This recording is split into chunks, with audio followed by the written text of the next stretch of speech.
The Indigo Disc DLC is out, and with it comes some surprising evolutions for some relatively new Pokemon.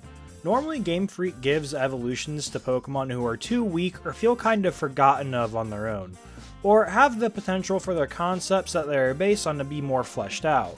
Yet, we got evolutions for two Gen 8 Pokemon, Duraludon and Applin, the latter of which already has a choice between two different evolutions.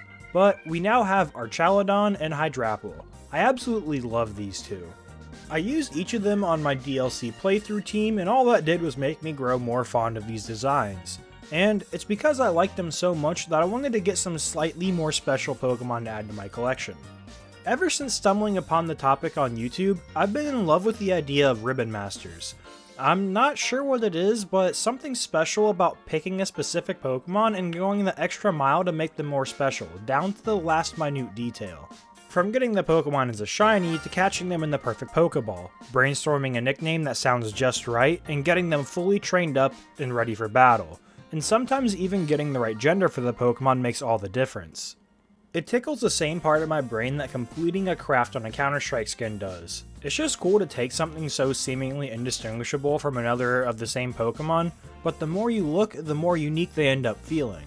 Ribbons and marks are just the most obvious things that you can add to a Pokemon and make them more unique, but I don't have the hardware to do a full Ribbon Master, and with that gear getting more and more expensive by the day, and Nintendo never giving us classic Pokemon on the Switch, I don't know if I ever will.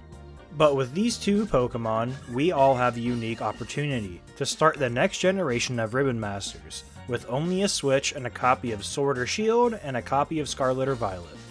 So I gathered my party and went to catch my new shinies. I started with the world famous AFK Applin hunt while editing a video, and in the final few minutes of my shiny level 3 sandwich, this guy showed up.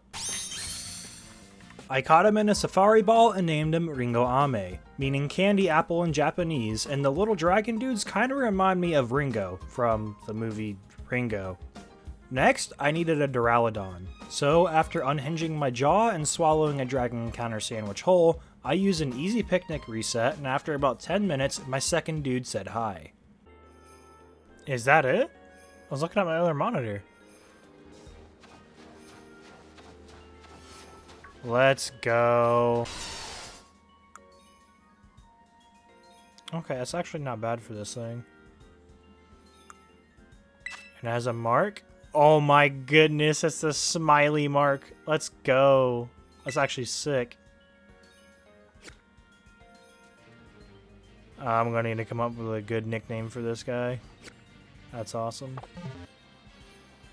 After almost 10 minutes of trying to catch the guy, I finally caught him in a heavy ball. I named him Benny, and Benny had a mark, the smiley mark, giving him the name Benny the Beaming. With Ringo Ame and Benny together, the first thing to do is to pump these guys full of vitamins. After that, I did the typical Paldean Ribbon routine, and they both beat the Star Tournament and became best friends. But I held off on evolving them, and I sent them to Galar to beat the Battle Tower, as well as their own tournaments. It took me a little bit longer than I'd like to admit to just end up caving in and doing research for the easiest way to fly through the Doubles Tower, but I ended up using my shiny Zacian and some random Groudon and ended up training up for future tower runs. And after about 30-ish minutes of half playing and half watching YouTube, Benny and Ringo Ame became Tower Masters, and a short tournament later, they also became Galar Champions. This means I can send them back to Scarlet and evolve them to Archaludon and Hydrapple.